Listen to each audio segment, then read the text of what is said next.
So the first advent about the presence of Christ in the tradition of India, we can trace back to the recorded event in 1874 in Shri Ramakrishna's life, when one of the devotees introduces him to the Bible, and subsequently Shri Ramakrishna visits a devotee's home where he is captivated by the picture of Madonna and the child, and for 3 days he was in inexplicable trance. And on the fourth day, while he was walking at Dakshineshwar, he could find a very pleasant countenance, a man approaching him. Intuitively he felt it was Christ, and he could feel the Christ consciousness in him because that vision merged in him. So right from those days, at the Ramakrishna centers, Christ is being regarded as one of the greatest spiritual personalities, so we may say.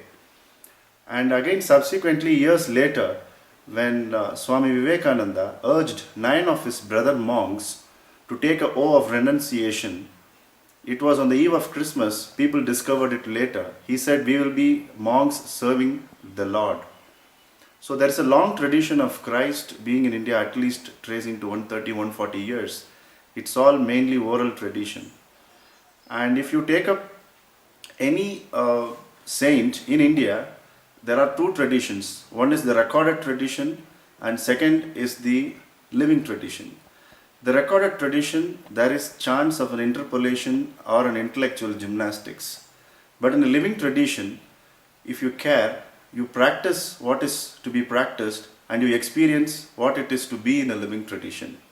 And it is these living traditions which vouch for the presence of Jesus and other masters of the West or East. It is now we have these demarcations. In olden days, people went where knowledge flowed because they want to know more about themselves. So India was seen as a land of self-discovery. So it is not surprising that somebody like Jesus could have visited India and learned from the living masters. And it is a proof of experience, more than some notebooks and books and pieces of research, which could be also biased. But an experience is never biased because it changes your personality beyond recognition and puts you in the path which you are in touch with yourself. And being that is the proof of Christ consciousness. Denominations are different, but the consciousness is the feeling of the divinity and the, what you can say, the enmity absolving, and you feel that you are one with everyone around. So that we may choose to call it Krishna consciousness or Christ consciousness. But it is for the people to discover, like the way Sri Ramakrishna discovered and others who have discovered which are unrecorded, but the living tradition vouches for Jesus' presence in India, not just in the physical form, even the spiritual form even today. That's what I have to say.